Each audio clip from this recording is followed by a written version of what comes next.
To see someone truly on great are the myths. There is a moment near the beginning of this novel that contains, in miniature, everything the novel will spend 300 pages unfolding. The boy has come to visit Birdie's house for the first time. He is 13, working class, new to Memphis, not entirely sure why he has been invited. The house is enormous. The long drive, the tall trees, the garden that goes further than the eye can follow, and Birdie, who has seen him clock all of this, who understands exactly what he is feeling and why, responds by making a complete and total fool of herself. She shouts. She bows. She announces her home as Avalon, as Shangri-La, in a voice too loud for any indoor space. She is mortifying. She is also doing something so precise and so generous that it takes your breath away when you realize it. She is making herself the strange one, the excessive one, the one who doesn't fit, so that he can be comfortable. She is using her own embarrassment as a gift. She is 13 years old, and she already knows how to love like this. That instinct, to make yourself smaller so the other person can be larger, to offer your own ridiculousness as shelter, is not just a character trait. It is the moral and spiritual logic of the entire novel. Great Are the Myths is a book about love as witness. Love as the sustained and selfless act of seeing another person truly, across every distance and transformation and loss that time can bring. It is about what becomes possible when one soul holds another soul steady in its gaze. Not the famous version, not the useful version, not the version the world has decided upon, but the real one, the interior one, the one that existed before the world got hold of it. This is a rare subject for a novel to take seriously. Love as witness is quieter than love as possession, less dramatic than love as passion, less narratable than love as loss. It doesn't generate the usual plot machinery.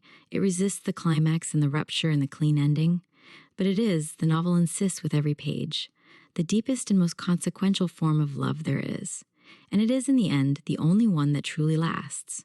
The soul that arrives.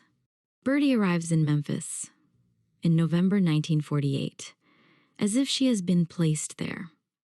Her grandfather, that almost mythological figure, benevolent and far-seeing, who appears in the novel like a figure from a fairy tale whose function is to put the right person in the right place, has arranged everything. The house, the nanny, the school.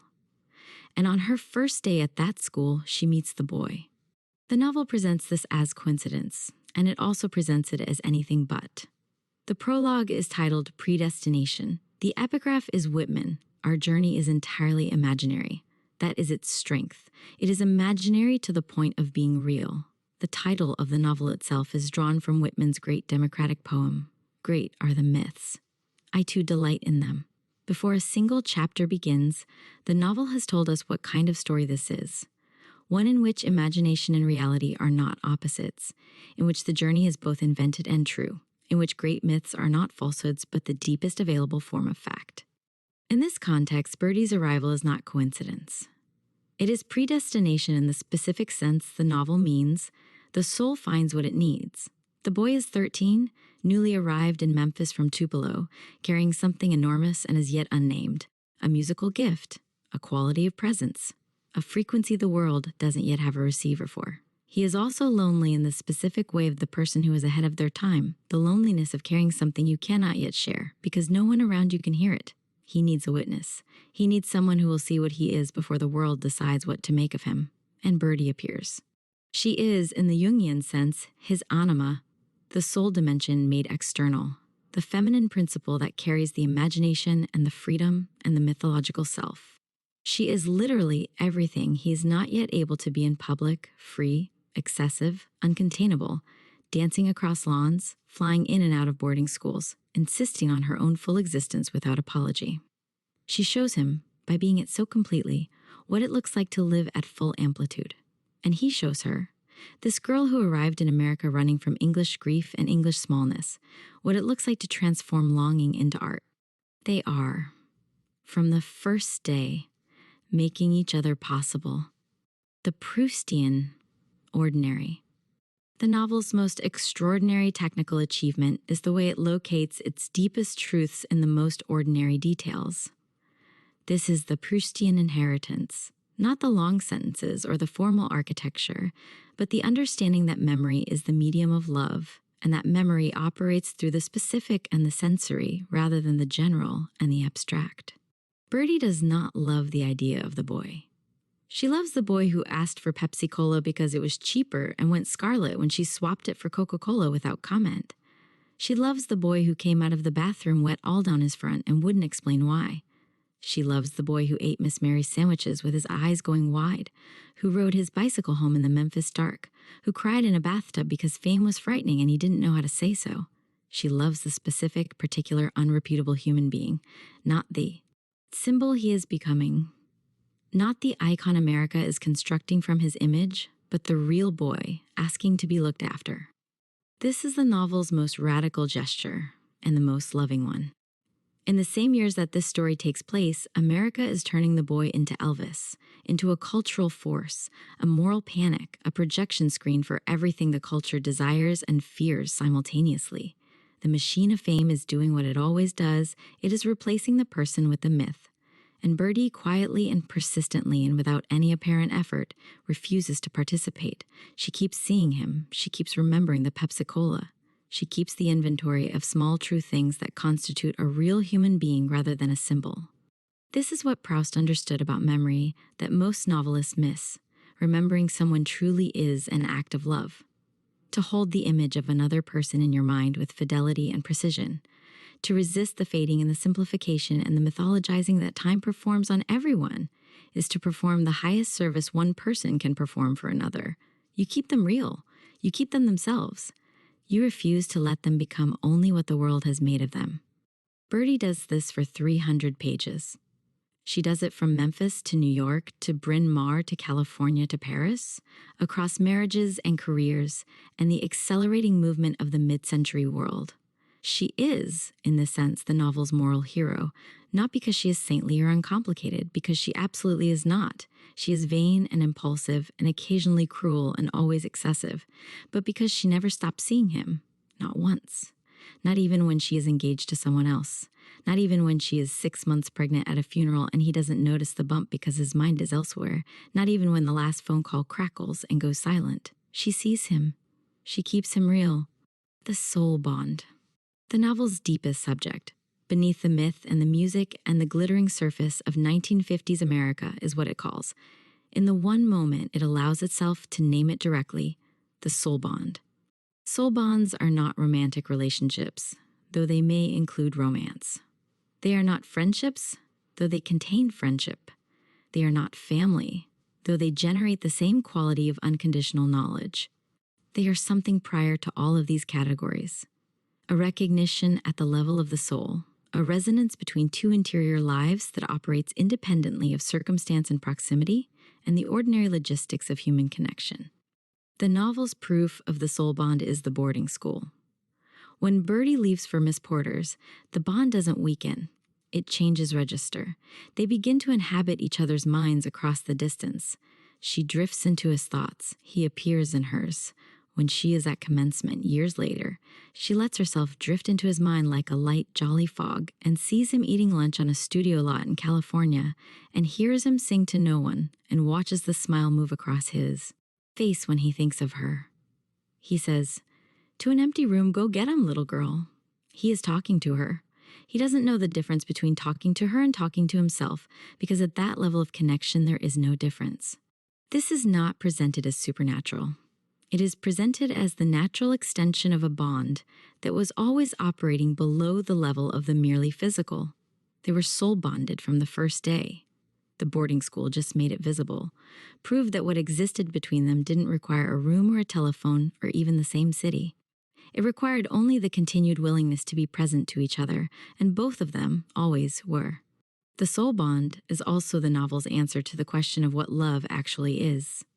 Not the romantic love of mutual possession, which the novel shows repeatedly to be fragile and contingent. Birdie's relationship with Topper is loving and real and adult, but it operates in a different register entirely. It is the love of two complementary people who make good sense together, which is its own kind of gift, but not this. Not the parental love of Miss Mary, which is the love of the protector and the nurturer, steady and non-negotiable and crucial. Not the passionate love of adolescence, which burns so hot in this novel's middle chapters, and which is true but not sufficient. The soul bond is something else. It is the love that says, I knew you before you knew yourself. I will know you after the world has finished deciding who you are.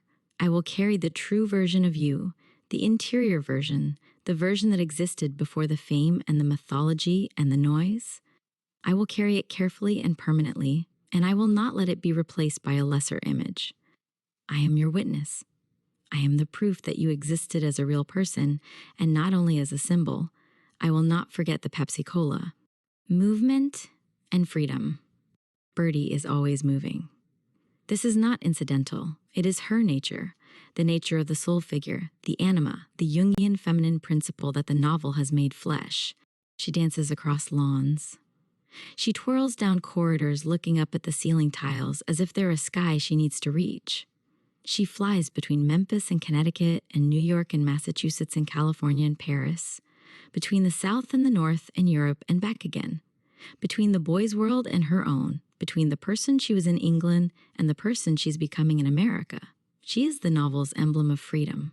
Not freedom as absence of constraint, which is a thin and brittle thing, but freedom as full presence, as the willingness to move toward whatever is most alive. This movement is also the movement of the century.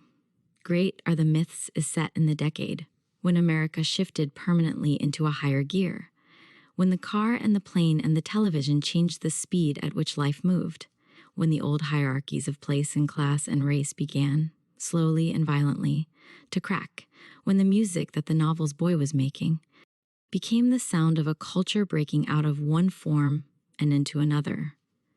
Birdie's restlessness is personal, and it is also historical. She is moving with her time. She is, in her way, the novel's most American character, more American than the American boy because she chose America. She crossed an ocean to get there. She arrived with her arms open and her voice too loud and her heart entirely ready. The great irony of the novel, and it is a loving irony, not a cruel one, is that the boy, the one who will become the symbol of American freedom, is in many ways less free than she is. Fame cages him. It removes him from the ordinary world, from the fairgrounds and the ice cream and the driving around Memphis with the windows down. It replaces the boy with Elvis, the person with the icon, and the icon cannot move freely because icons belong to everyone and therefore to no one, least of all themselves. Birdie watches this happen with a kind of loving grief that never tips into bitterness. She doesn't try to save him from it. She knows she can't. She just keeps the true version of him alive, in her memory, in her love, in the child she will carry into the future. Forgiveness and the radical act of staying. The novel's moral core is not dramatic. It does not announce itself. It accumulates quietly across hundreds of pages of ordinary life, of arguments and reconciliations, of summers apart and summers together, of the boy behaving badly and Birdie forgiving him, of Birdie behaving badly and the boy forgiving her, of Miss Mary telling hard truths that nobody wants to hear, and both of them being better for it. What the novel is teaching, in the only way teaching works in fiction, which is by showing rather than stating, is that love is not a feeling but a practice. It is the daily choice to stay connected, to keep seeing, to refuse the easier path of grievance and distance and protective numbness. It is the choice to forgive. Not once, grandly, in a single dramatic gesture, but constantly, in the small repeated ways that genuine intimacy requires. The boy is not easy to love. He is vain and manipulative and capable of casual cruelty and increasingly, as fame takes hold, of a kind of emotional greed that exhausts everyone around him. Birdie sees all of this clearly. The novel never asks us to pretend otherwise, but it shows us, again and again, the choice she makes in the face of it to stay. Not out of weakness or dependency or failure of self-respect. She has more self-respect than almost anyone in the novel. It is one of her most endearing qualities. But out of a genuine understanding that the person is more than their worst behavior, that the soul bond is more than the sum of the disappointments, that to abandon someone at the moment they are most lost is to fail them at the only moment that counts. This is the novel's humanism. It is not sentimental. It sees clearly. It names the flaws. It refuses the easy comfort of pretending that love makes people perfect.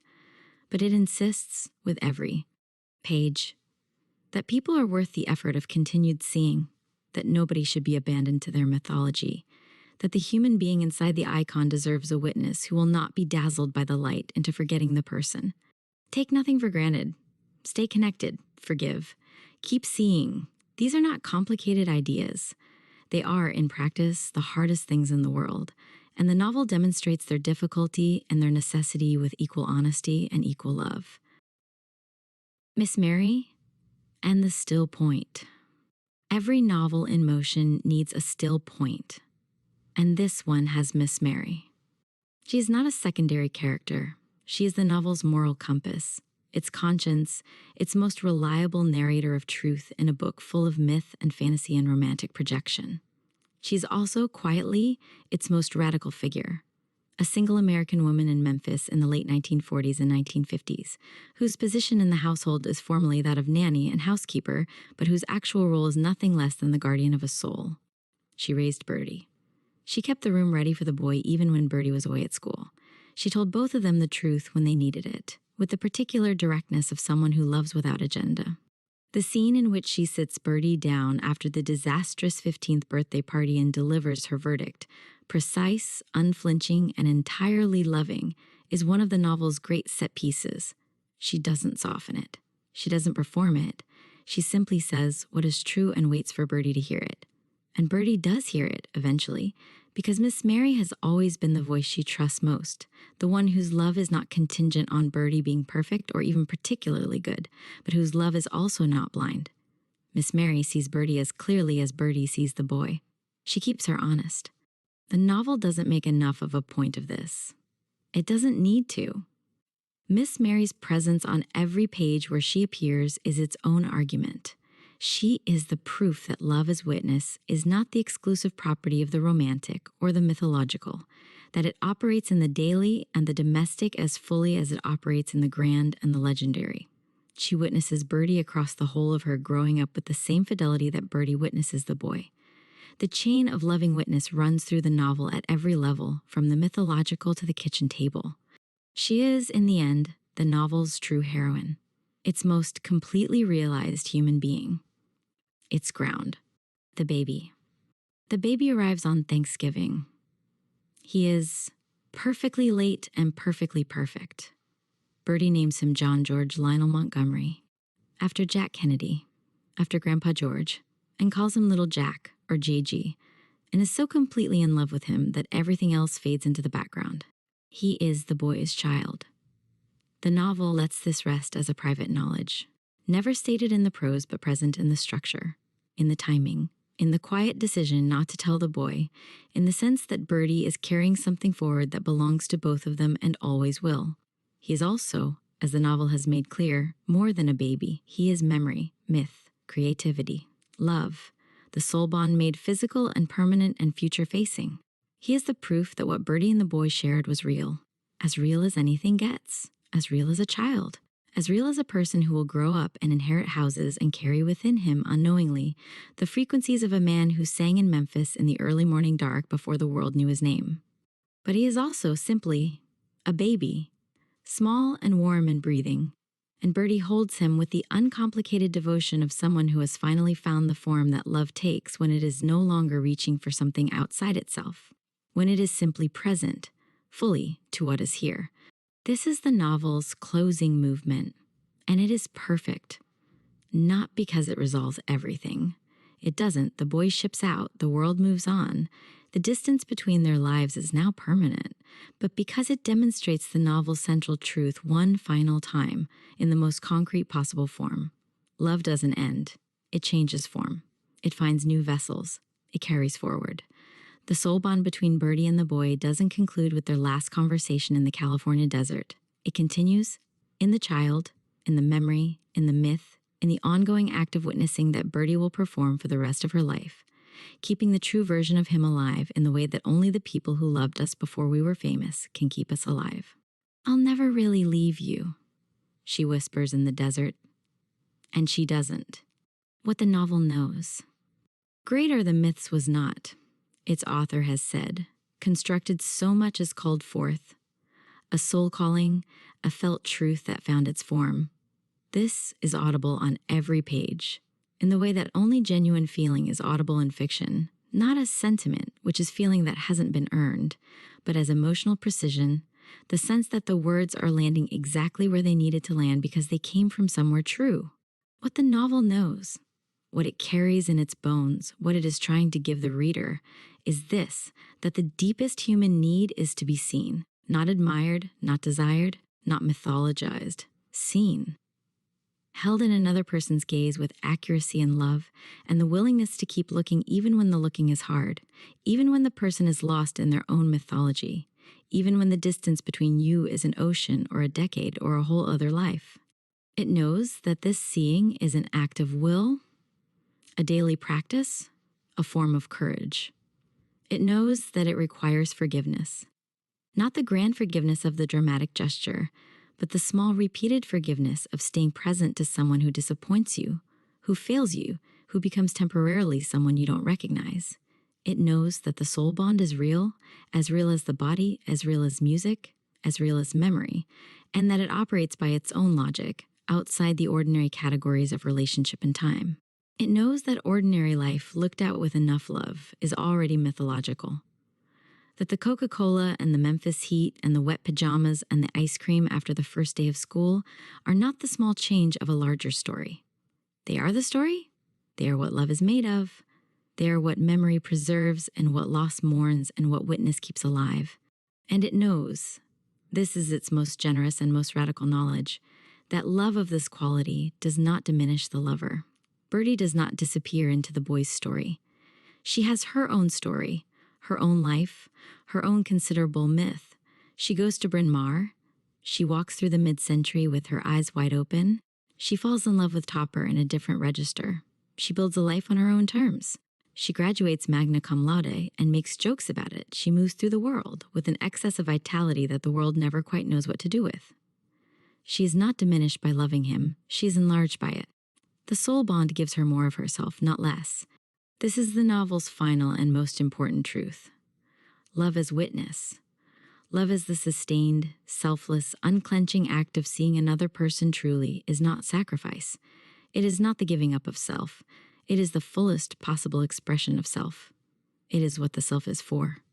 Birdie dances across the lawn saying she needs to fly. She flies. She always does. And he, the boy who will become the myth, the artist who will change the sound of the century, the American who is also always just a working-class kid from Tupelo who ate Miss Mary's sandwiches with his eyes going wide, he goes on singing, in her, and in the child, and in the music, and in the ongoing life of the myths that are great precisely because they carry inside them the truth of the ordinary human beings from whom they came. Great are the myths. I, too, delight in them. But this novel loves the people inside them more.